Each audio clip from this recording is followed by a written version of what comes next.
All right, we are live. Welcome to the very first episode of Underground Mics. This is a very informal type of just meet and greet. We're going to have different artists and different content creators and people in the industry just kind of hopping in, telling them about themselves. So it should be a real good show. It's our very first one, so we do apologize right up front if there's any hiccups as we're learning the format and getting everything, but should be a really good show. We got a lot of people that should be hopping in. So people may be coming and leaving, and it's just going to be the nature of the show. Like I said, it's very, very informal. We're going to try to do this like once a month, and we'll do more in-depth topics in future weeks. But just for now, it's just kind of like a, hey, this is who we are, and get to meet some of the people that are either connected with UGM or just in the industry or in some way, shape, or form. So anyway, I am Mr. Jamestown. For most of you guys probably don't know me because I don't really broadcast myself a lot, but I own UGM and all the different genres and things like that. And I'm the one behind the Twitter accounts and things. And I will say that I do have a lot of help. So it's not just me. And hopefully we will have some of those people in here too. Drury has definitely helped out. Anarchy, Creep Scene, Sound Ninja, just a bunch of people. So hopefully some of them, if not on this episode, but throughout the episodes, you'll get to meet a lot of them. So, but anyway, that's enough about that. If you need any information about Underground Mics, basically we are a platform. So just like this live cast is all about promoting artists, content creators, streamers, things like that, you can go to our Twitter at Underground Mics. And you can see all that. We have about 10 different accounts based on the genre that would fit your needs. So you can get connected very easily. But just go to our Twitter, and these people will be sharing their social media too. So if you connect with someone or you want to get more information, about a particular artist or whatever, they'll give their social media as well. So you can connect with them and hopefully, build some friendships, some networks, and be able to go. So who wants to start it off? Anybody else want to take it? Go ahead, man. Jerry, you got it. You jumped in. Okay. Well, first of all, surprise! I am a male. Some people will be surprised about that. Well, that's a show opener. You're going for the goth thing. This you got just that in. Japanese animation look, right? Yeah, it's funny. You're like an anime character. Well, yeah, I keep myself anonymous to a point, but anyways, so aside from that plot twist, I've been in the music industry for a couple of years. I actually used to do EDM stuff, but then I kind of backed away from that. Actually, due to a terrible promo group I was associated with, and kind of in general that scene, kind of making me realize how crappy some of that scene is. And then eventually, that's where I kind of found solace in the whole goth thing. And so I mostly make goth rock and dark wave. Some of that was very heavy stuff. Yeah, a lot darker though. I would say a lot of my, in comparison to other dark wave groups, a lot of the stuff I do for my solo stuff and with Alterity, it tends to be a lot more. I would consider perhaps accessible would be the more word. There would be there's a lot more hooks and it's in general a lot more catchy. Like I wouldn't consider myself in the same field as say a Suicide Commando or Fields of Nephilim. Well, that's what I was going to say. What would you compare your sound most to? If you had to pick an artist that you're probably most similar to, what do you think? Probably out of the big ones, probably the Sisters of Mercy. Like that's all right. Like, especially a lot of that like big anthemic sound that they tend to go for. Right. Like that's definitely what all Alterity is for. It all goes for that big grandiose sound. Though it does bring in a lot of that horror element to it. Did you start doing that? Is that what your original sound was like when you started playing music? I mean, Did you jump right When I into? started playing, like I always kind of had a generally like some sort of a darker aesthetic, and honestly, some of the EDM stuff was always as welcoming of that, so I kind of toned it down a bit. So it was like when I started backing away from that scene, it kind of was like I felt more inclined to jump into like the darker and darker and darker. That's where I Sure, it started seems like you making. jumped all in. I could see the whole, you got, like I said, you got that whole vampire Japanese animation look going. Yeah, it's funny because Very actually, cool. so some of the I actually was part of like a community for this Japanese card game actually, and some of that allowed me to explore like some of that darker stuff. Perfect, And it man. kind of Yeah, you and I nailed kind of it. started Nailed it. and it's like I started walking toward walking closer and closer, and I started getting into like more into like horror films like The Omen, Horror films. All right. yeah, I was thinking horror Suspiria, films. I like horror that kind of films. stuff. That's where that's where I kind of started. I ended up turning into the start of stuff, and then that's why I started working with Sandra and Maverick. And then eventually I found this other guy, LaQ. He's a Finnish witch house producer, and the two of us are now kind of the forefront of what is alterity.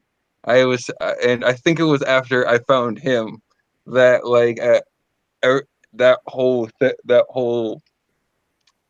circle, it all kind of came together. You guys got like, and again, that kind of segues into what I do here, but marketing and branding. I did do a lot of marketing for a group called 44 Down. They were the hard rock group down here, and they were off 44 out in I think it was Mount Dora, and I did the marketing for them. Very hard rock, very dark stuff. It wasn't it really wasn't that dark. It was just a lot of screaming. You know what I mean? For the most part, Yeah, but I handled. That was back when MySpace. Remember MySpace? yeah.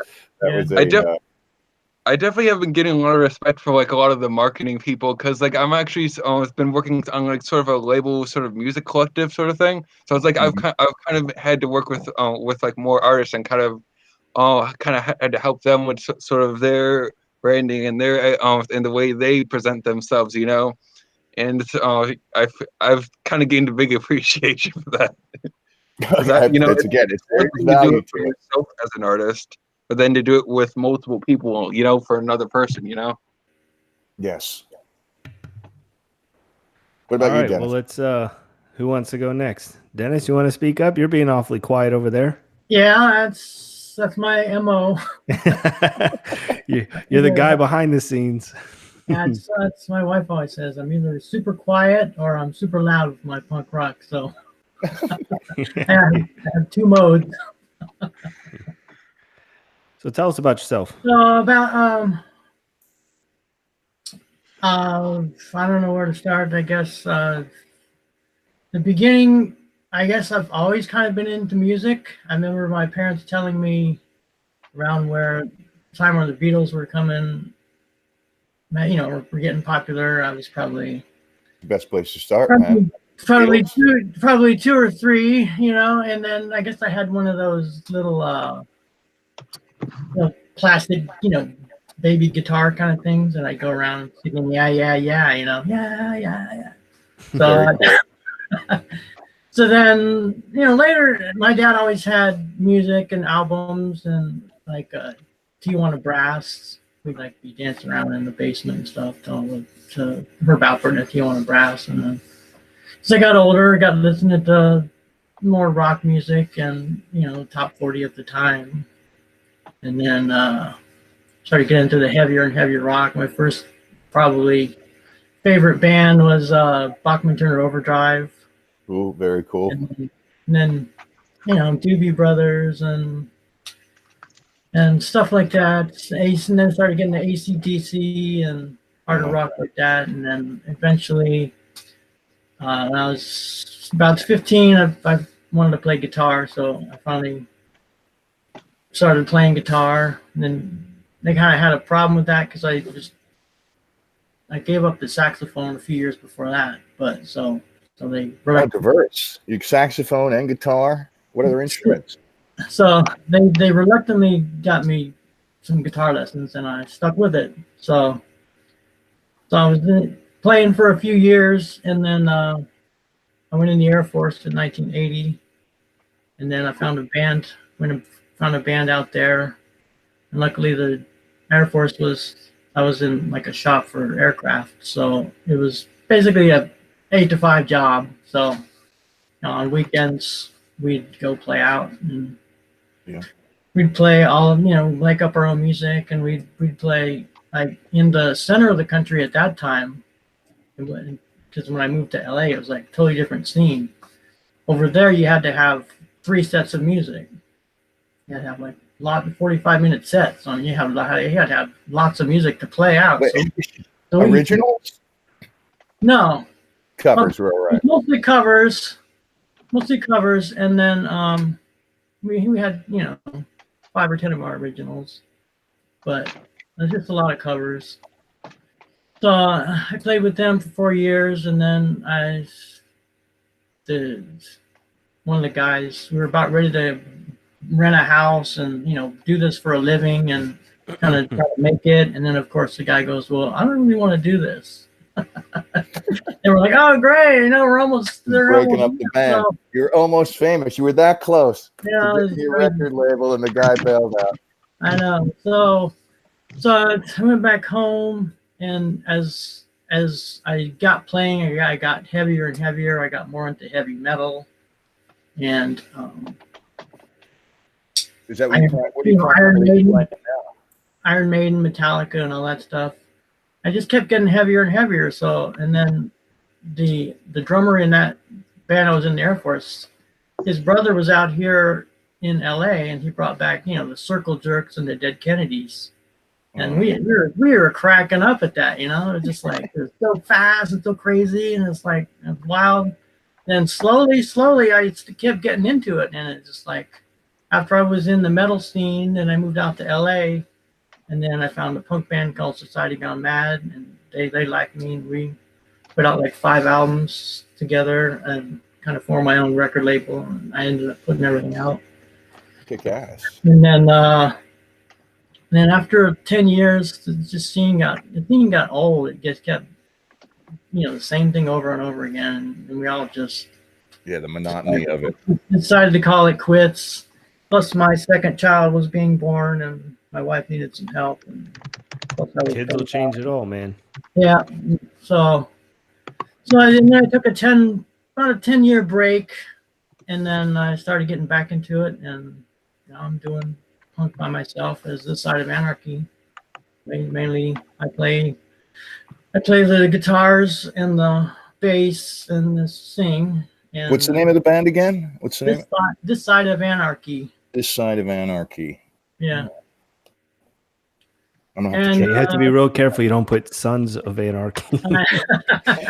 I was making tweets and I mean I prepare probably over 1,000 tweets a month at least, and so I'm putting together the tweets, and I don't know why I put that. So I'm tagging all of his songs with Sons of Anarchy or something. And he's like, "Hey, well, that's a good thing, a popular thing to tag along with." I'm sure he got a little bit of attention there from the Sons of Anarchy fans. Yeah, but I schedule these things because I use Hootsuite. So because I can't, obviously, we send out a tweet every single hour, so I can't be at my computer doing all that. So I schedule these things, hundreds of them at a time. And they rotate, so this way every couple of days it sends it out. So when I found there was an issue, he's like, "Hey, this isn't me." I had to try to go through all these tweets that I scheduled and find his and change it.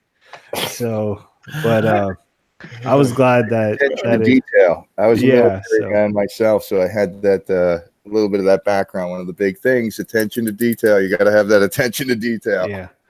Yeah. Well, most of the time I'm doing this watching my son, so he'll be like running around the house and I'm making sure he's okay. So I got one eye on him, one eye on Google Sheets, and I'm sitting there trying to schedule everything, and it's crazy. So yeah, all right. I'm eventually working on my sort of tweet deck stuff. And I think once I start doing stuff for like the Dark Way, for Druria, for Alterity, I think I'd probably go to end up like you. Yeah, TweetDeck's good. Hootsuite's really good. Except you have to pay for it. Although what I've been doing, just because I have so many Twitter accounts, I just keep signing up for their free month trial, and so I can take and use that. And then once that expires, then I set up another one. Then I set up another one, and then it was perfect because we changed our name. So then, because I changed the name, I had to set up all new emails and all new accounts. So now I have like 10 more accounts that I can use.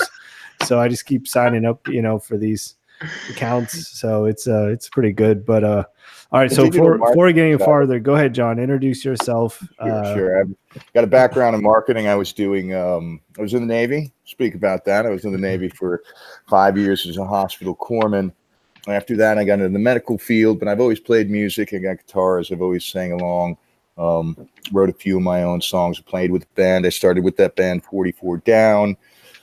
Down here, like I said, off of 44, down 44, they were much harder than really I was comfortable with. I mean, they wanted a lot of screaming. I'm sure Dreary, you guys are more familiar with that. But my vocal cords, I got a little man's neck here. A little, because there is a little bit of that in the scene, but it's a lot less aggressive than I know for the there's most part. techniques, right? They were teaching me the techniques with the, you do the cat voice and that's how you sing. It wasn't natural for me. I have a little bit more of a. I do hard rock, classic rock is really more my scene. But with 44 Down, that kind of brought me into doing a little bit of the marketing for them. I'd always been into graphics. I've always been into design as a hobby. I mean, even from my first computer, I always enjoyed that, relatively artistic. So I spent a lot of time with that, and I did the marketing for that. MySpace was a big thing for them on the digital side. But something that's very unique to the music scene is, and you guys, I'm sure, can agree and speak to this, it's very print heavy. You know what I mean? There's a lot of flyers, especially as you play live and you're going to be appearing at certain venues. There's a lot of the flyers. There's a lot of the foot on the ground marketing, which I love. I enjoy that, getting out there and getting the word. That's my favorite part of doing any marketing for any musicians or any artists, is just getting out there, shaking hands, saying, come check us out. You got to hear the music. The album covers are always all that print. We live in a world where digital marketing is essential. You got to have a presence on Facebook. You got to have a presence on Twitter. James is talking about Hootsuite and all this other stuff. You got to have this whole marketing campaign around on the digital side of it, because that's the world that we live in. The nice thing about music, everything else even, is almost only digital marketing. I mean, if you're a healthcare provider, or if you're a you make some other product, soap or something like that, you're not worried about making flyers and doing print ads and stuff like that. What you're really focused on is digital advertising, your banners and all of these things. So there's a lot of that going on. But the thing that very much appeals to me still about the music scene is that foot on the ground stuff, for when people are appearing, when you're going to have shows, getting those crowds together, building that, getting people in the doors with handing out flyers, getting the locals, people around outside the venue and pulling people in as much as you can. Promotions, James knows, we used to do a little bit of that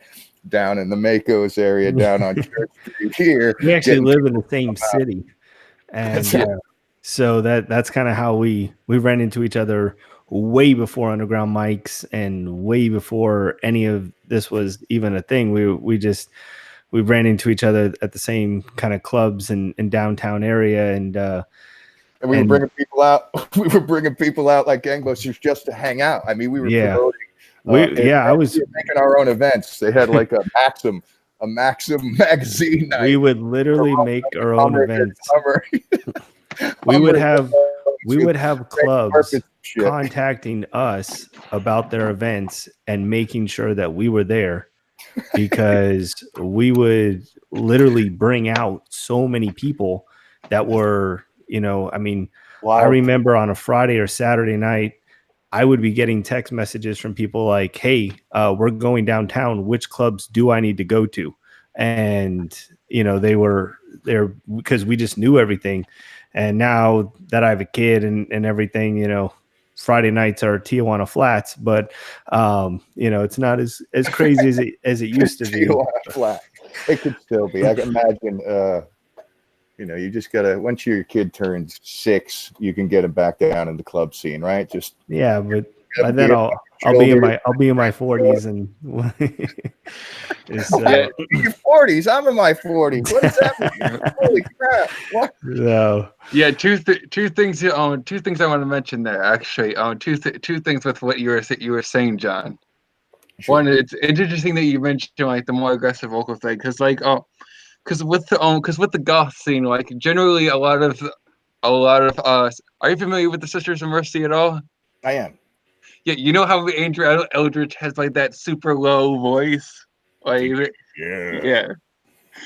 Like there's a lot of like goth singers that are like that. It's funny because me and Q are talking about that, and like one of the things that it's kind of interesting because like we work with Maverick.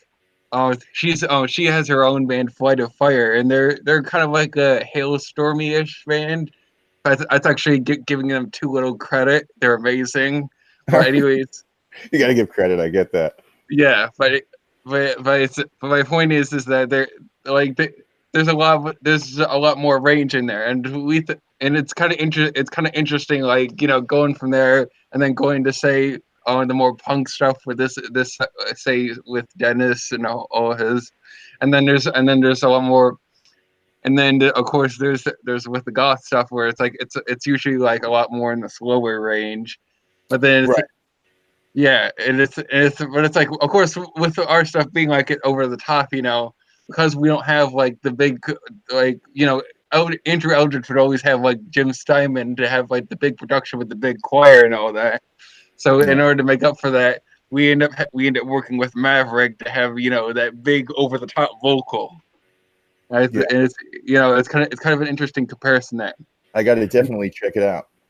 Yeah, and the second thing I wanted to mention actually is when you mentioned with flyers and all that, I feel like even the digital marketing for music, I feel like there's sort of like a digital version of that's sort of in the musical scene music scene as well. So I remember when I was promoting the lead single for my album was Sinister Night Out, and I was introducing the album. And also this applies for my compilation series, The Dark Wave, when I did the first volume for that. We were doing like a few banners for that, and like we were like not a few banners, a few like posters and stuff. Like we were kind of spreading that around. I like it. And it kind of was felt like that, like with the volume, with the Dark Wave Volume 1, I gave like we gave these posters out to each of the artists that were being featured on there. And we were telling go spread it around, and it's like that kind of stuff. It's like I feel like it's kind of it's kind of the same concept. To telephone poles, taping them all over. It was kind of that. It's kind of the same thing. It's like post on this channel, post on this channel. That was my favorite stuff. Running around, putting the posters up, getting the walking down the street, especially down on Church Street or any of the areas down in Orlando, you could load those places up, loading up those flyers, just staple gunning them up to the telephone poles. That was my favorite part of it. But it's for the most part, there's not as much of that, or there's hardly any of it. You'll find it every now and then still and those are the best places. Yeah, because I'm out by Detroit. There's the city. There's the Leland City Club. So I know about. I know I see some of that. Yeah, you can tell the cool places. The coolest places, you're going to see those things on the wall. You're going to see them in the bathrooms. And when I go to take a piss and I see a band's fucking flyer stuck to the thing, even if it's partially torn off, my first impression is I got to see these guys. These guys are badass. All right, so it looks like we had someone new join. What's up? Yeah, what's up, bro? Hey, what's your artist name? And go ahead and tell us a little bit about yourself. Yeah, so I go by the name of God, spelled Godz. I'm a rapper. I think y'all featured me on the showdown. Your poll got going on right now. Yeah, on the showdown. Showdown. Okay. That's me. I need to Very go to cool. the. I need to look at the stuff outside of the whole rock circle. It's been a while. It's been a while since I saw that. But I know Rayman was in the rap circle. I don't know Yep. who is Yeah, the rest yeah. of them. Hopefully he'll be on later tonight. He said That's a that bet. yeah, he said he's going to try to make it, and we got a lot of people that are kind of joining. This is our first episode, so we're kind of testing out a lot of things, and we're going to try to do it every Wednesday no night. holds So, barred. Do you know um, Hell Grim? yeah. Go crazy. Go It- nuts. what's that? Do you know if Grim's gonna be in here? Who? Grim. Oh, Grimscale. I sent it to all the chats. So Oh no, I just wondered if he said anything because he's one of the big people that would be shocked at me.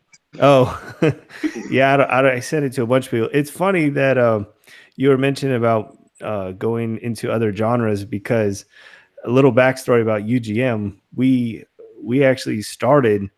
I say we because there was a friend of mine, and he was a hip hop artist, and we worked together. And he was like, "Yeah, I rap." And I was like, no way, this guy doesn't rap. And he started playing his music, and I was like, whoa, this is really, really good.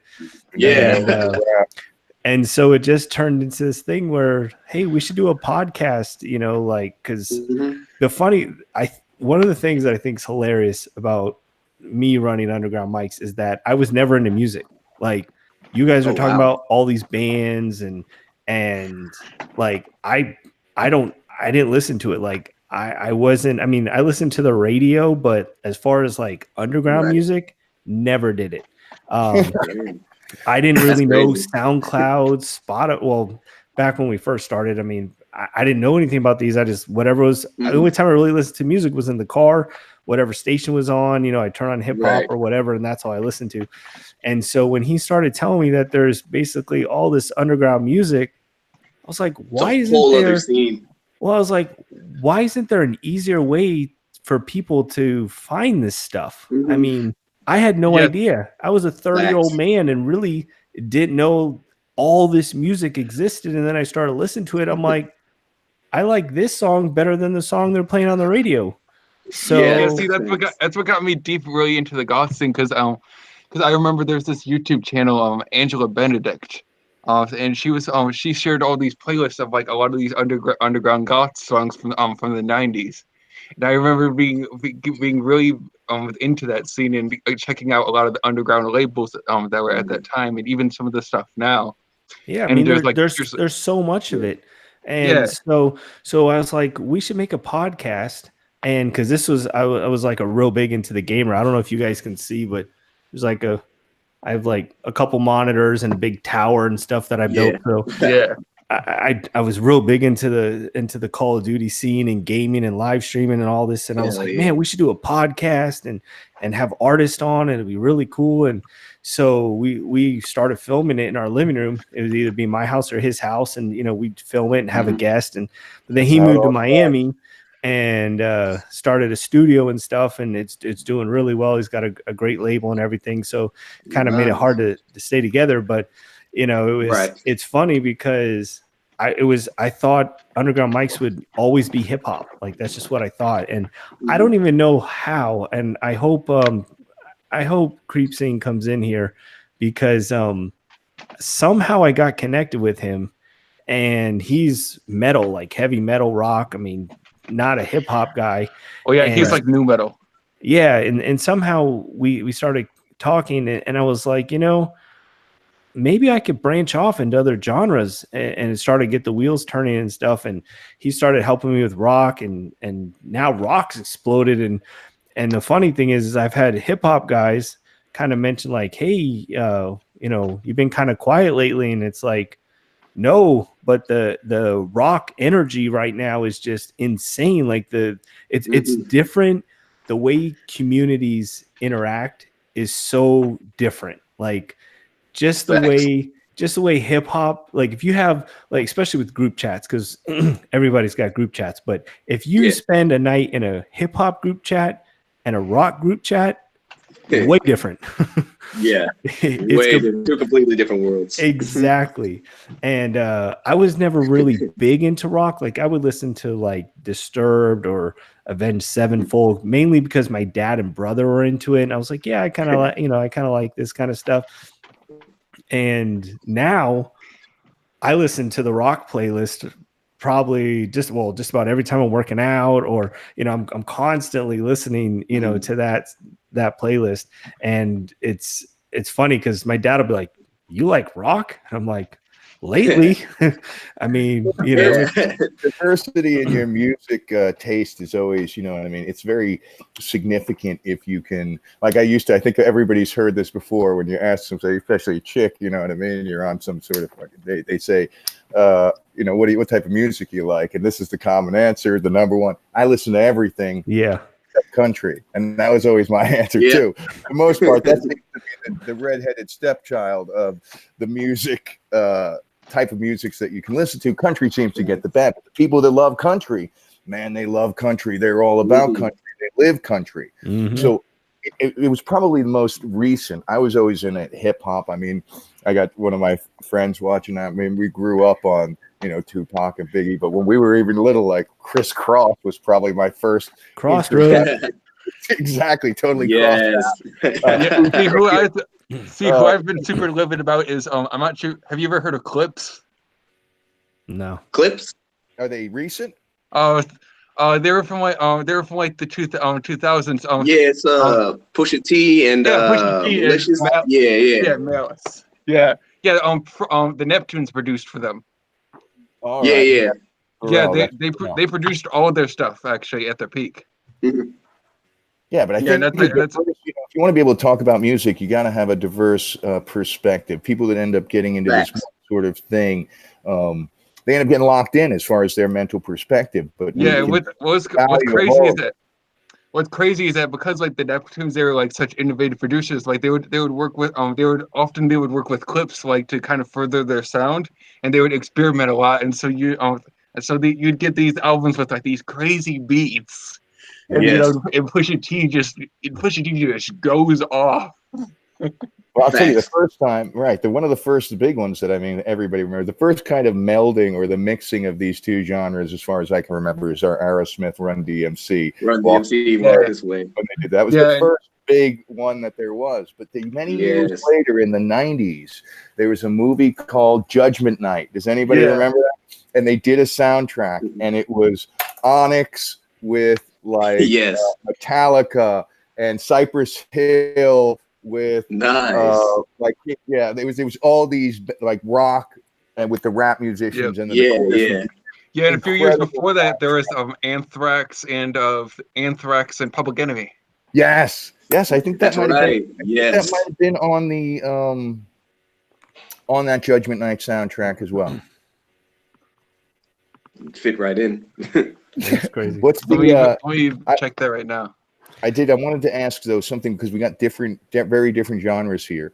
Venues, and if we can go, we'll start with, I think, I'd like to David, he just jumped on here. If you play live, what type of venue do you prefer? Do you prefer it to be crazy? Do you prefer a crowd that's, only what, your typical crowd? If you're doing hip hop, you're going to expect an entirely hip hop crowd, or do you prefer seeing people that like, man, this guy doesn't look like a fucking hip hop guy, or this has got a family. We got a family of 6 over here. Yeah. Listen to me.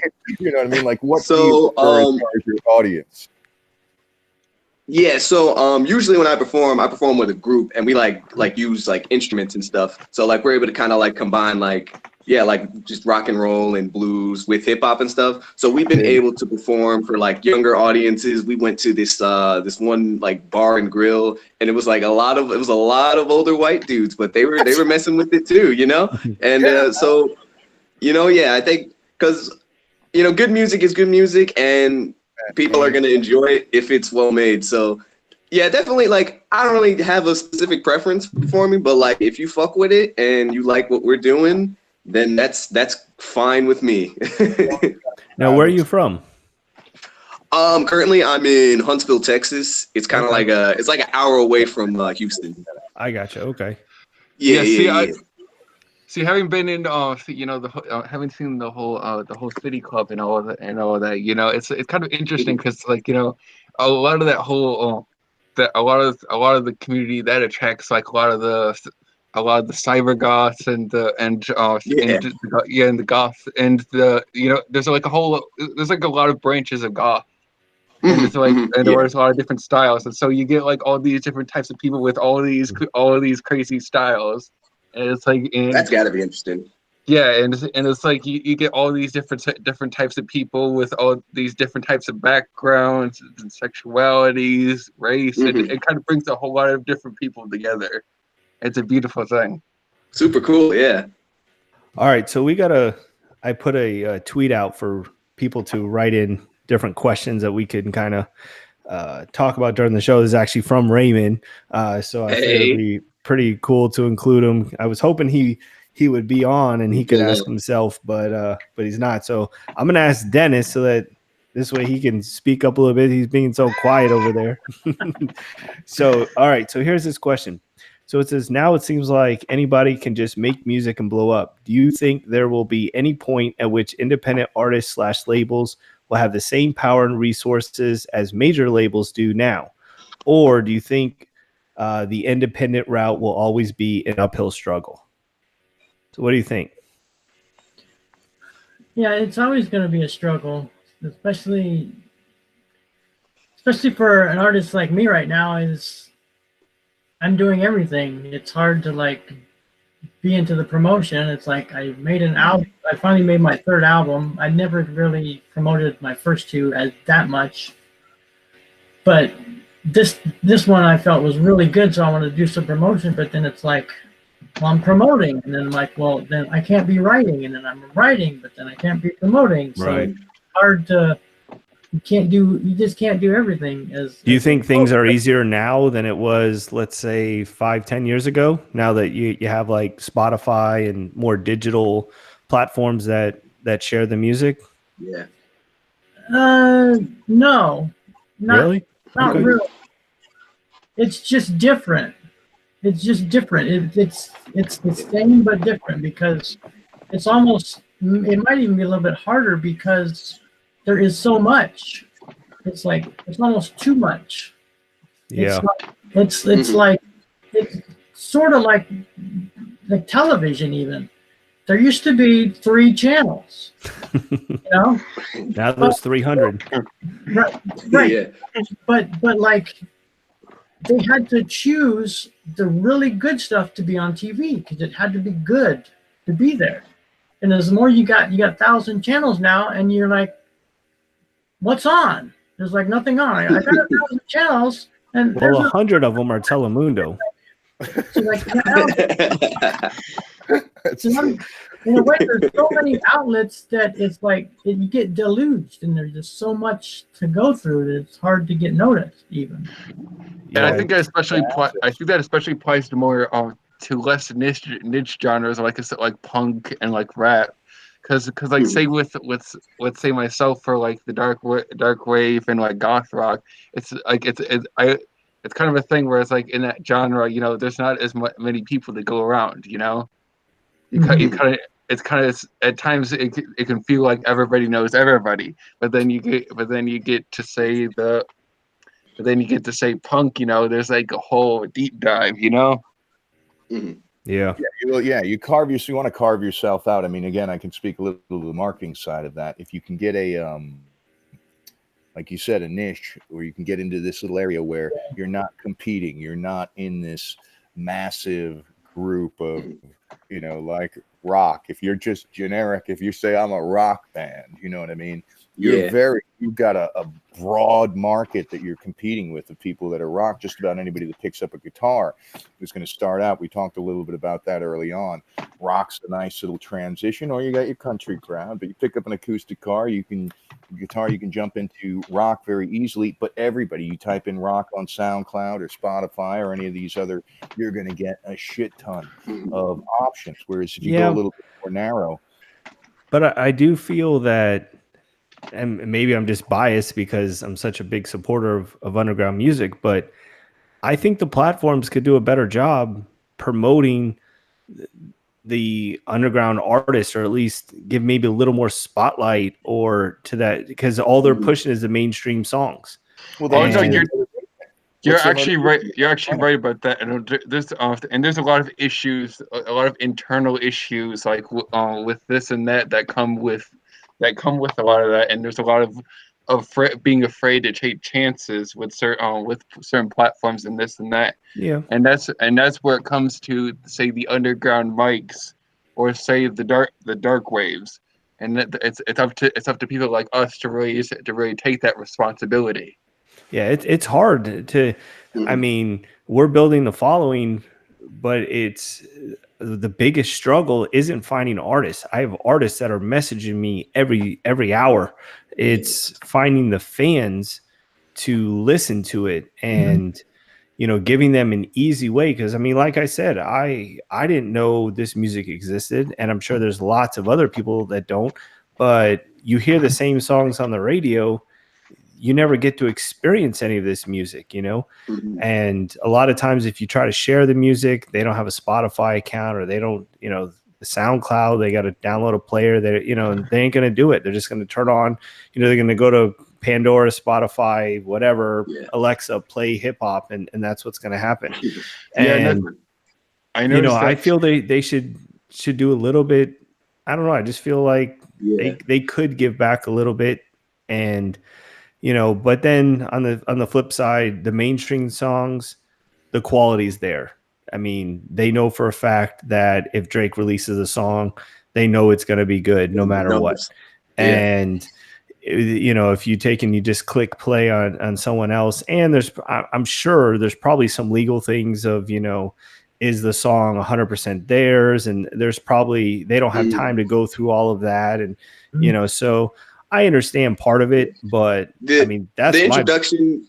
The introduction to streaming services, into the music industry is just like really shaking things up, because it's like, it kind of makes it easier to discover certain artists, but like it's with the playlists, like obviously not everybody can get on like the Discover Weekly playlist and all that stuff that Spotify tries and use to promote different artists and such. So it's kind of like there's just a whole algorithm to it now that's really kind of tricky to figure out. Well, and I think with all the digital media and all these different platforms now, and making it so easy to upload your songs, I think it's also saturated the market a little bit to where there's a lot more songs, where before, if you actually had to go to a studio and pay money to record it, the quality I think was better. Because it's like nowadays it's like anybody can do it, but also that's the problem. It's like anybody can do it. They can record it from their iPhone. They can record it from their iPhone, and now it's on SoundCloud. And in the same respect, I am glad to see that, because you have to start somewhere, and I get that, So, but it's just like I don't know, just a crazy map to not try to navigate. everybody can be great. I think it's interesting from the perspective of hip hop and electronic genres. I think this also applies to dark wave, because that's also a very heavily electronic centric genre. It tends to be a lot of drum machines, synths, and all that. But anyways, I feel like a lot of the quality has improved over that, like especially like the quality of like the sounds, because I remember listening back to like some of the old night compilations from this album, from this label that was big in the 90s, Nightbreed Records. I remember there were so many of these cheap synths. And I was like, we got it good now. Well, I tell you, here's what I think. Here's the thing. I know I was speaking a little bit about the foot on the ground type of marketing, and there's this aspect that is missing, and the real difference between, because there are bands, and even that band 44 Down, and you guys, the music that you guys have, that the quality is there, and you're creating music that's competitive, at least as far as, because art is beauty is in the eye of the beholder. We know everybody's, it's a matter of taste, but when you got the feet on the ground, you can create that celebrity, because there is something about being an artist. Like, for example, if you're out there and they know you're going to be on stage in this bar, you're going to be somebody that they can see, and you're going to have a crowd, and they're meeting you like when chicks meet an artist or whatever, you know, they say, oh, you know, there's something to it. Oh, you're in a band, or oh, you're this. There's something. If you can get them there, then you can create a fan base, usually, in my experience, more successfully when they know, like, you know, the people that know you, they're going to be up on stage, they're going to be at your show. Right. So you want to increase, because ultimately, if you've got people on the ground who are now going back to Spotify. Oh, I met this guy last night. I hear it all the time. Oh, I met him last night. He's my friend. You know what I mean? I know him. Yeah. So they want to now buy this thing, and you're a local celebrity as far as they're concerned. And that boosts you up, because all these other artists that they say, like you said, Drake's going to put something out, or, you know, there's going to be some new Kings of Leon or whatever thing going on. These guys are going to put something out. They're celebrities already. They've got an automatic fan base, and their name's already up there because everybody knows them. I think it's very key from a marketing standpoint that if you're meeting people, if the artists are outside of the venue, say, you know, the day before, or especially earlier that day, and they're saying, they're giving out, here's what we're doing, we got albums in there, come in, you know what I mean? If you're working with the venue to promote your show, and if you've got a product, and if you're a cool person, which most artists are just by nature, because you're able to get up on stage and you're able to present yourself in such a way. If you're out there able to meet these people and say, come and check us out. Yeah, I'm the lead singer, or I play the guitar, or I'm, you know, it's a hip hop band and I'm going to be up there rapping. They're going to come in. They're going to feel like, oh crap, I know the people that are going to be up on stage. And then you got to make them feel part of it. That's right. They get invested, personally invested. They feel like this is going on. Now you give them something where they can find you on SoundCloud. Now you give them the next step, so that when they go home, you say, oh, it was awesome. Come check us out next week. And here, download the album on SoundCloud. If I see you next week and you didn't download it, I'm going to be disappointed. And then, right. You know what I mean? There's this personal, and there's that celebrity aspect that ultimately is part of the whole marketing thing, where that feet on the ground, boots on the ground, saying and shaking hands. It's almost like a politician, but the nice thing about being a musician is they're going to like you better than a politician right out of the gate. Yeah, that's what and value with that. And that's worth, like, with me, I tend to interact with like a lot of communities, and it's like it kind of helps. It kind of helps that it's like I can kind of represent it's not just a goth, but also having struggle with autism and being bi. And it's like, so having to talk with having to talk with those communities, you know. Yes, and, that's good. You get a built-in fan base. Yeah, so it's like, and it's like, you know, being able to resonate with that, and being able to resonate with certain communities, because actually there's this little community in my that I kind of got some of my initial ground broken from. It's called music. They tend to call it music critic Twitter. So there's these like little Twitter followers that follow these smaller YouTube channels like Kumar Fang and Spectrum Pulse, and they talk about music avidly, and so I kind of became a part of that circle.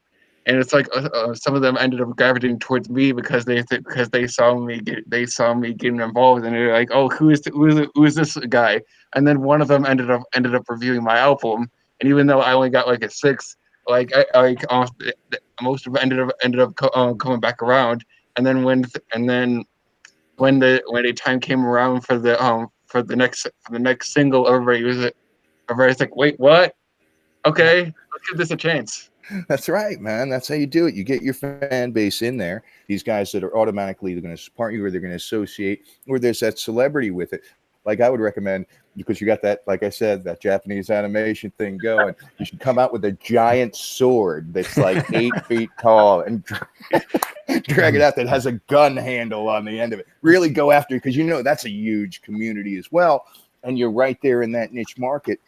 If you can grab these other groups and give them something that they're like, oh shit, this is right up my alley. Like you said, you got the autistic and the bi community and these other communities that are going to automatically support you because you're part of their system.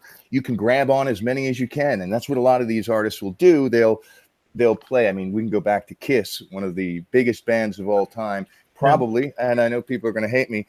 One of the least talented, but the very basic chords. I mean, as far as these guys, Yeah. But their showmanship, their songs, they had these catchy tunes. They had good music. I'm not saying it wasn't good. I'm just saying it wasn't difficult from a guitar player standpoint. Oh It's no, very easy I to know, do and that, but they had the presentation, man. Right. yeah, and especially when you look at, I'll say I agree with you, especially when you look into their work after the 70s. That's kind of where the mask started being unveiled, literally and illiterally. Do you think it's a little different being in a smaller town than in a larger town? Oh, Like, you know, I remember because when I was in the Air Force, we played all kinds of small towns, and there was one town we played. We were shocked that our booking agent booked us there. We pulled up, and the sign said Ludlow was the town, population 7. Whoa. I'm like, who the hell is going to show up to this gig? We traveled 300 You miles. got the, But that's You when you gotta- turn it around and like- let's say 4 people show up. You can say, I had over half the town at my event. I mean, the I number really one packed- event in Ludlow. like But- everybody in this town was there. But what was amazing is there was over 300 people there. Yeah. See, that's what I'm saying, because you know that there's other towns around, and when you Yeah. find yourself in that situation, you got to say, "Hey, we got to promote left, right, north, south, east, and west of Ludlow." You know, people were saying we traveled 300 miles to see you. Oh, Hey, that's good. I'm like, Where are you at man, again? That's kick ass. Crazy. Where are you at again? But that's what I'm saying. That was in South Dakota. Okay. But what I'm saying is people there, they need the, you know, in the smaller town, like the guy was in Texas, out of Houston, but I think they treat artists different. Now I'm in Los Angeles, where everybody and their mother is an artist. Right. That's the you got the hot spot there. You know, I'm an artist. I play guitar. Yeah, so does 75% of the whole town. You know. Yeah, shit. LA, holy crap. Yeah, that is true. That's You're right in the heat of it, man. Is it difficult to find venues that are like, hey, well, you got to have something unique? Like you said, yeah, I play guitar, I can do this. They're wanting you to say, like, you know, while I play the guitar, I shoot monkeys out of my ass. Then they'll be like, all right, yeah, come on in. That's I could imagine now the music gets diluted as far as the value of your talent I mean, and what you're actually bringing to the table I because they're haven't looking for something else. I haven't really tried to play out in about 20 years, but way back when we were playing from you know late 80s to you know the millennium, there was a lot of pay for play. You had to pay to play, and we would never do that. That. Oh, nice. Sorry, we just, Creepsy just messaged me. He couldn't make it in. He's dealing with a cranky kid right now, but he said, I did pop in and I like the format. Not a fan of country music either. And the playlist does make a good workout playlist. See, it's funny. I think I'm the only country music fan here, but I will say I know. I just got into it. Just got we into eventually country gonna have like about 2 years country ago. music. We're working on that genre. So but I think it's funny because like I'm like because I probably there's a chance I might have got this from being too big of a fan of Spectrum Pulse, but I've become like an ultra culture country music snob. Like I don't consider Florida Georgia Line country. I used to be All right. So then, what do you consider country? Like Casey Musgraves, Jason Iati. Garth Brooks. Yeah. At this point, he's old school. When I was growing up, he was just coming out, he was the, he was more pop. He was the pop country, you know what I mean? But now he's classic. He's the old man of country, the old cowboy. I think if they saw Luke Bryan down the line, I think they would have shut up. Yeah. Luke Bryan and Brad Paisley, they're the new pretty boys of country. Like I said, I've recently, last 2 years, I started getting into a little bit of country because the truth of it was I didn't like hearing myself even say that I listened to everything but country because I had very little exposure to it. I had some mental, position on it that it was, hillbillies and rednecks. And for the most part, let's be honest, there is a lot of that. But I don't hate them. I love hillbillies and rednecks. Hillbillies are a little bit different. But you know what I mean? I got into the music. I was able to listen. Even some of the new stuff, you can hear where they're kind of melding this pop culture thing, this pop country thing with now Taylor Swift suddenly a country artist, as is the Backstreet Boys are suddenly country artists. Like, you see what's going on here. The country scene is trying to get a little bite of the apple of the pop thing here, but there is good music. There's a lot of good music there that I found. Again, I regret that I didn't get into it sooner. Yeah, I was kind of forced into country music. I was working a job at a warehouse, and basically we had one radio, and Spotify and Pandora and stuff wasn't really popular. This was, geez, I don't know, maybe 15 years ago or whatever. And so I'm working at this thing. We got one radio station and we got 3 people that worked there. I was diehard hip hop. One of the other guys was diehard rock, and the other guy was diehard country. And so we basically was like, okay, we'll listen to an hour of your station, an hour of your station, an hour of your station. And that's cool. That's how we had to kind of work it, because I didn't want to listen to a whole day of country. They didn't want to listen to a whole day of hip hop. So that was kind of how it worked. But then you start listening to it, like, okay. And actually, I caught the country bug. I mean, he drove a Jeep, and we would always take his Jeep to lunch and stuff. So, we'd be riding in the Jeep, listening to country music. And next thing you know, I'm like, yeah, I like this song. That was back when like Toby Keith and, was real big and stuff. And it's like, yeah, okay, I kind of like this, as long as it's that new age kind of country, if it's too country, then yeah, I don't know. But that new age stuff, I kind of like that. And I pick up more on, like, say, like the more songwriter-ishy type of country, like, say, as I said, the Jason Eotti, the Chris Stapleton, the Casey Musgraves, like back like same Trail Different Park era, like when she would make like Oh Yeah Era and stuff like that. And but like more of that sort of type of country. Yeah, it tends to be what I tend to lean to. Yeah. And of course I am like it's funny that not a lot of people know this, but I am like a massive Johnny Cash fan. Oh, really? I like Johnny Cash. Yeah, it's funny. Not a lot of people would know that I'm a big Johnny Cash and James Brown fan. Well, right about the time that I started with building the rock, this guy that was a country artist, and I'll have to definitely put him on the show sometime, because he was begging me to start a country thing. And I was just like, well, right now I already left hip hop kind of hanging to focus on this rock, because it's growing so fast. And it's like, I really want to get that up and running a little bit, and then work on the country. And he would send me songs and when are you going to start the country playlist? And it's like, I'm working on it, and I'll tell you so the Johnny Cash thing. You mentioned Johnny Cash when I was on the phone there real quick. That was the thing that kind of, and again, a girl that I was dating at the time also kind of got me. But Johnny Cash was a guy, I've always loved Johnny Cash. Johnny Cash, he's another one of these very basic. A lot of these big artists, and again, the Beatles' earlier stuff was very simple, even though they're legends. I'm not taking away.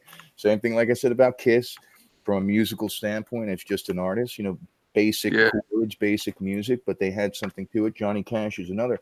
But man, the songs, it doesn't have to be complex to be a quality song. You know what I mean? And Johnny Cash, man, that guy wrote some crazy. They talk about violence in hip hop or violence or whatever. He shot a man in Reno just to watch him die. I remember the first time I heard that Life at Folsom Prison. I remember just looking at it like, oh my gosh, like, 'cause it's funny, because that was before I heard like the Marshall Mathers EP and stuff like that, and that before I got exposed to stuff like Kim, and I feel, and like, so that was like one of the first times where I heard somebody so cold like that, He was harsh. I mean, Folsom Prison Blues, I Walk the Line, Ring of Fire. I mean, and all these things. Folsom Prison Blues is primarily the other one, but there's another one called he talks about a man going around taking names. I can't remember. You got the whole all of his songs have this kind of brooding And that's why I could see why it would appeal. You've got that goth thing going. It's almost the goth of country. Very brooding. Yeah, it's there's actually there's a metal singer who actually wrote a song for him, Glenn Danzig. Oh yeah, I know Danzig. He's the guy from the Misfits. Yeah, he wrote he wrote a song called 13 for him, and it's like had a number 13 on the back of my name, and like it was like I remember that. I think that's to me that made me realize how Johnny Cash spoke to me between that and then watching him cover Hurt. Oh yeah, Hurt. That was one that they re-released, right? Recently. That was one of his original big ones, but I think that was one of his last songs before the video of that came a few weeks before he died, and that's just soul crushing. Yeah. Boing. All right. We covered just about everything, guys. That was pretty kick-ass. I mean, what's our timelines on this thing? I mean, I've been waiting to sneak. I was planning on just doing like an hour, but I mean, if the content's there, just keep it going. I didn't know. Creep Scene said he might try to hop in, but I don't know. He's dealing with the kid, and I know what that's like. So let me ask this then. Let me ask this question then. Actually, to kind of bring it to the table. All right. So I've noticed actually recently there's been kind of a frequency of these artists that are releasing like more and more stuff. Like let me give you an example. One of the artists that's super big in my circle, Eric Taxon. There was a time where he was releasing an album a month, and an album every month. Yes, and it was an album or a song. An album. Wow. Yeah, and it would sound quality. Was it good quality music? I mean, what's he putting out? He would often be he would sometimes be all over the place, but he would generally he would kind of be circling around generally around Plunderphonics and around more like synth pop stuff like the postal service, that sort of thing. Right. I guess a lot more of a smaller scale sound, I guess, would be the best way to describe it. Like, he'd kind of, and there's something sort of about him where like his lyrics kind of connected, kind of like. Did you listen to these albums? You have like personal? You've listened to the content? I listened to a fair amount of Eric Taxon's work, and I have very mixed opinions on his output, and though it's most of his quality doesn't have to do with him with the amount that he's put out.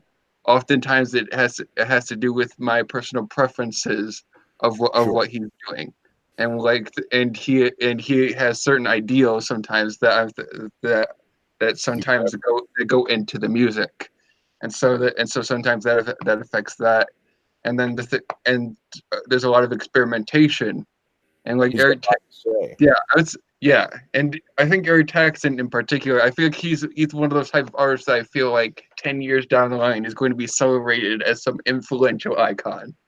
Like even if I'm not always the biggest fan, like he kind of has that sort of thing to him, you know.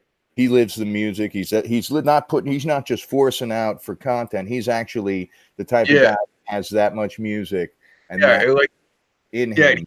It feels like. Do you think it's better to release albums or maybe like a song at a time? But I'm saying like with that type of content, that type of amount of content, and then I noticed like even some mainstream artists like dropping like multiple projects in a year, or say a single every month or something like that. Like do you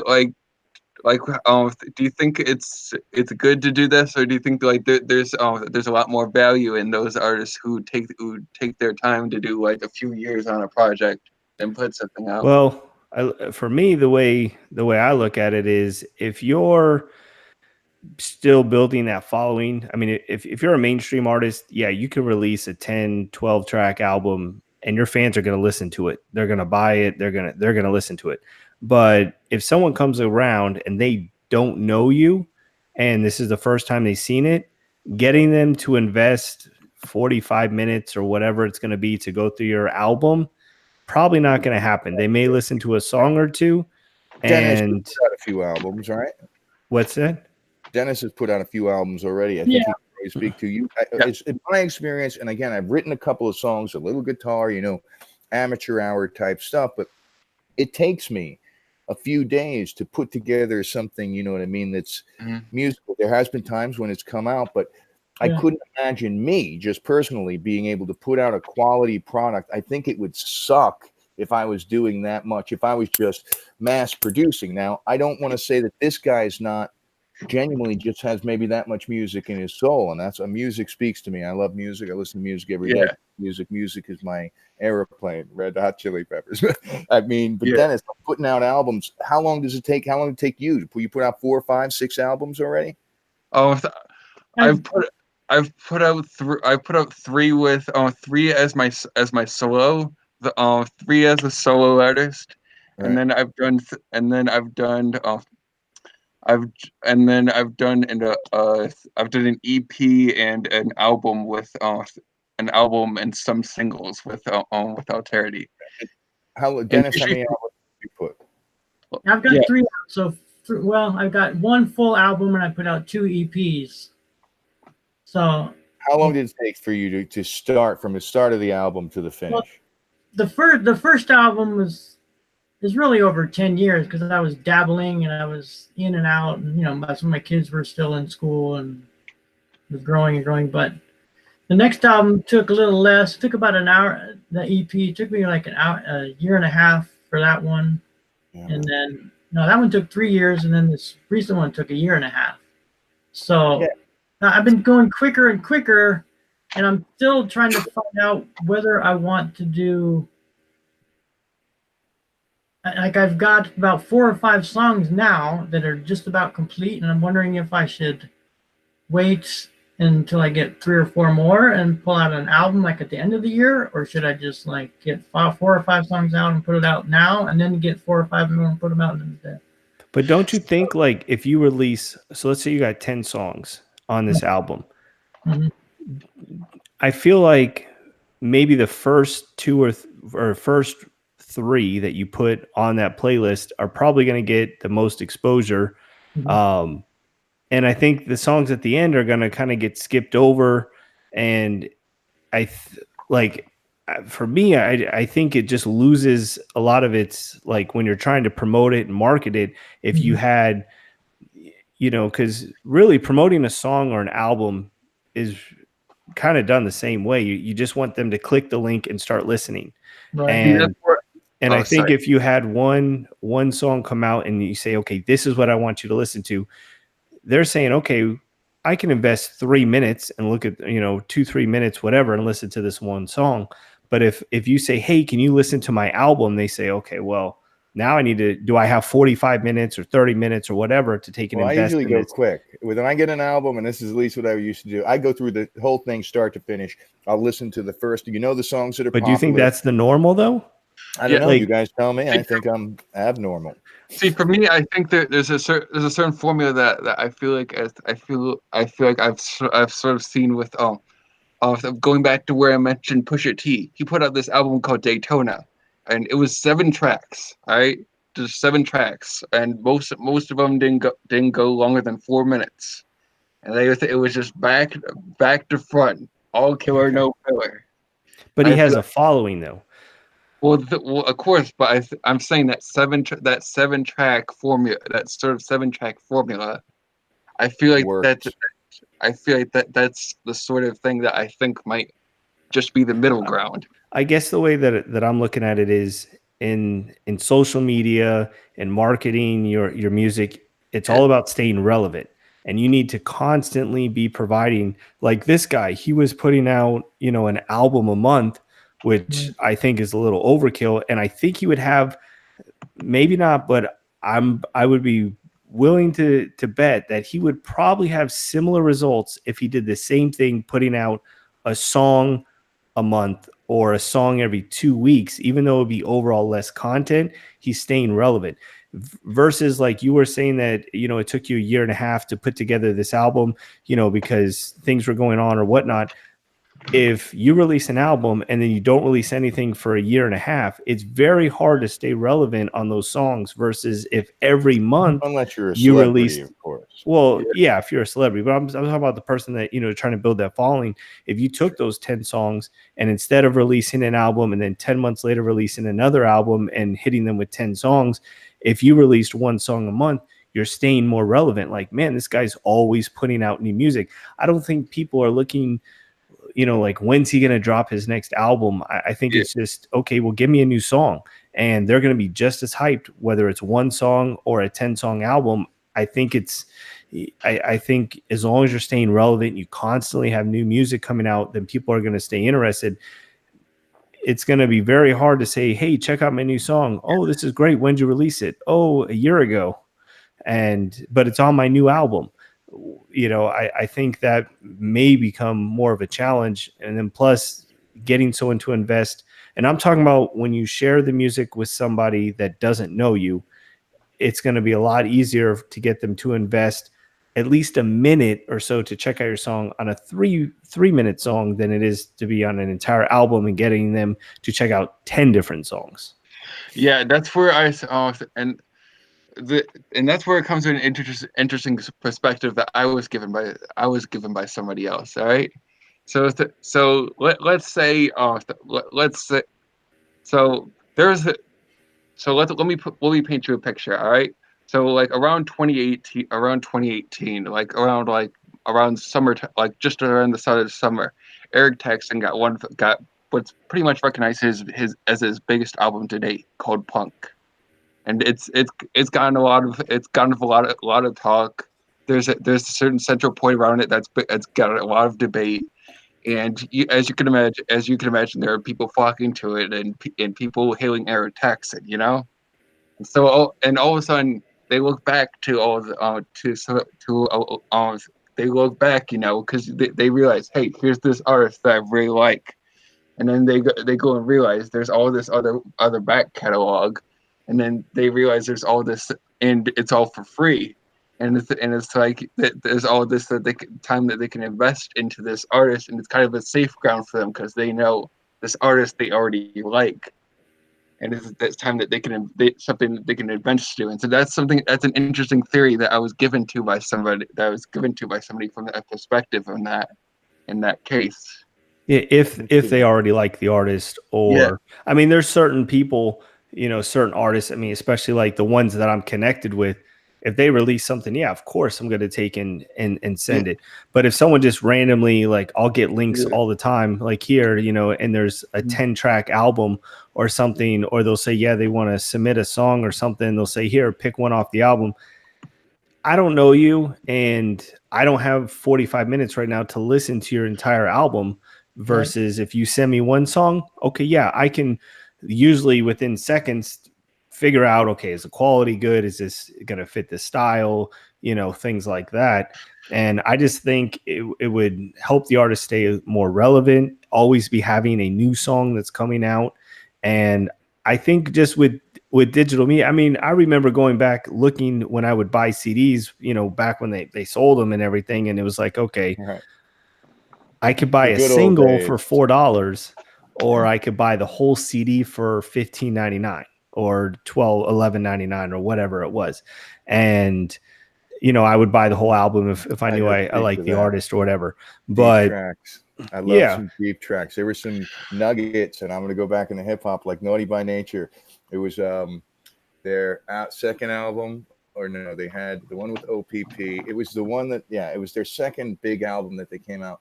And their deep tracks on there. There was a song called Hangout and Hustle. Hangout and Hustle. Holy crap. It was so, as far as I was concerned, because it had it was very funky.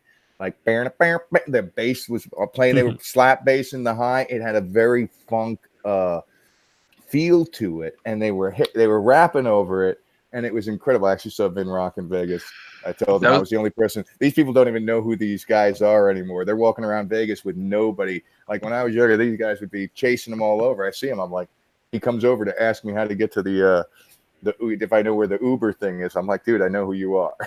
Hmm. You're in rock, What, like over what there. was that? What was that But service? deep tracks. I was just gonna say, you Oh, lose okay. deep tracks when you don't get albums. There are these sometimes like there's these songs that aren't the mainstream hits, that aren't the big pop, but you can hear the artist doing something that maybe the record label didn't want them or it wasn't the record label's pushing for. You see what happened to Chili Peppers, you see what happened to Sugar Ray, these bands that started out hard, heavy hitting, where they weren't selling albums, and then they wrote one song that was a unique song under the bridge as far as the rest of their album, which was so much harder, and everybody loved it. Sugar Ray, I Want to Fly. These songs, they come out with something. Sugar Ray was crazy hard before when they originally came out.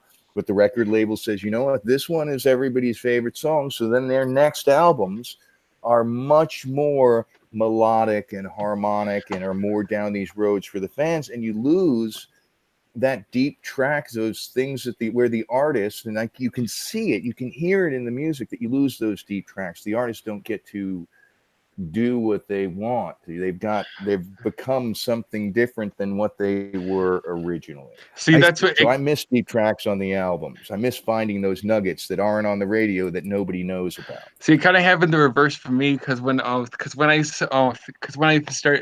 when I did the Alterity album Afterlife, I consider that the first real Alterity project. All right, the first real album I did. All right, but anyway, so when I put that out, the reception was kind of mixed. All right, and one of the singles I was promoting was more towards sort of the synthwavy style. I'm not sure if you heard of synthwave and all of that. But, Yes, I can. But that's kind of gotten into the goth scene as well. So I kind of had this idea. I was like, what if I blend the goth with the synthwave stuff? Maybe this could help. And it was picking up, of course, and that some of that community is still there for me. In fact, I work a lot with those type of artists with the dark wave, but that's a whole other thing. But anyways, one of the second half of it was a lot more goth rocky because I worked with a lot of demos and a lot of the demo because my partner at the time he was away for he had financial struggles. Mm-hmm. So at the time it was just me and then Sandra Bullock, who was like the guitarist. Sandra Bullock. Yeah, Sandra Bullock. But anyways, her and Maverick.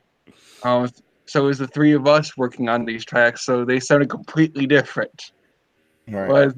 But then when the album came out, it was like everybody ended up liking those tracks so much better, like with this sort of 90s dark wave influence, taken to like more modern approach.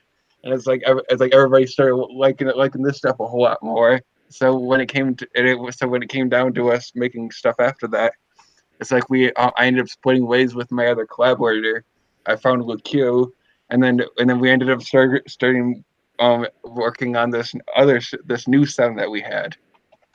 Well, going on that, come up like with something new is always going to be ideal. Go on, James. Oh, I was just gonna say, so I see what you're saying about having those hidden, deep tracks that will resonate. But here's my thing. If it's a brand new artist or a brand new fan and they listen to it, they're never gonna make it to those tracks. And if you're releasing it in one track and you send them an album, you're basically putting all your eggs in one basket. You're saying, here's all 10 songs that I've been working on the last year and a half. I'm going to give you one link. If they start listening to it, and let's say the first song, they just don't click, they just, I'm not feeling this one. I don't know if now that's I think that's they left. I think it's too different. You like the commercial success. You like the commercial success. No, I'm just saying I think you have a better chance if you're saying, here's 10 different songs. I'm gonna approach this person 10 different times, and one of them, hopefully, they click on and like, and then they'll check out the other ones because it's easier once someone likes it. Okay, give me some more. Versus in the digital world, that's the way it works. And that's the ideal scenario. Yeah. We're not why I always CDs and cassette tapes anymore. I think you just have you're throwing 10 darts trying to hit that one bullseye versus throwing one giant dart and hoping that you hit it. And if you don't, because then they're like, oh, I already heard the album. I didn't really care for it, but they never even actually listened to the last 6 songs on it. See that again, that's not me, man. And I think there's a lot of, there were certain groups that, the commercial success, those songs that are, catchy or whatever. But I have a tendency, and there are people, just so that you know, that, and especially girlfriends for the most part, but I'd be jamming to a deep track, like some song like Paint It Black even originally was a deep track. You know what I mean? It was not a commercial success, but then I could listen to that song all day. Other songs that become famous and other people catch on, they hear about it. Like I said, that Naughty by Nature album, there was a time where you could find something that was unique, where it felt like it was more, it wasn't always about, well, is 15 people going to buy this album, or 15 million people going to buy this album? Actually, what's the target market? And actually, that's even in recent day. I'm not sure. Have you ever heard of The Weeknd? Yeah. I feel it. So if you remember, he had that song "The Hills." That's his biggest single to date. It's the track that he's had the longest #1 on. And actually, what happened was, while "Can't Feel My Face" was his first #1 hit at the time, that was his big hit, and they wanted to push a different song as the single. It was I think it was "Acquainted," which is, in my opinion, the worst song on the album. But that's a talk for another day. Yeah, that's the record. But anyways, they noticed that they noticed that The Hills was getting traction on Spotify. So then once they started seeing that, they're like, let's maybe push this a little harder. And then they did the crazy video with it, and then with the burning car. He's a talented dude. He's got an incredible voice, and and actually The Weeknd comes out with some good music. Yeah. And The Weeknd actually actually introduced me to goth music initially, because his mixtapes actually sampled a lot of goth stuff, like the Cocteau Twins and Susie and the Banshees. And there was this track on it. And speaking of deep cuts, there's a deep cut on there, the title track for the House of Balloons mixtape. House of Balloons, Glass Table Crows. I did that. And it had, that's what still appeals and it to sampled me that song, that Susie and the Banshees song. This is a happy house. We're happy here in our happy house, and I just remember really liking that hook. And so then so I went back. I looked for that sample on who sampled. I found that track. I remember just really being like, I was like, where can I find more of this type of music? Yeah, man. That's where I started getting into like Bauhaus, The Cure. Well, you get exposed to different things, again, and I'm going to talk, I'm going to expose myself as a little, but the Criss Cross album, Criss Cross had their main jump and all this other stuff, but they had some crazy like songs talking about being kids in the ghetto, and like one of the songs was literally about one guy would rap about the other guy, whatever. What was their names? Give me a second. The Daddy Mac and the Mac Daddy. Yes, all right. The Daddy, very clever. I mean, brilliant. The Daddy Mac and the Mac Daddy. So the Daddy Mac would be rapping about the Mac Daddy being killed in the first thing he's rapping about. And then the next, when it's the other guy's time to rap, he's rapping about him getting shot in the ghetto.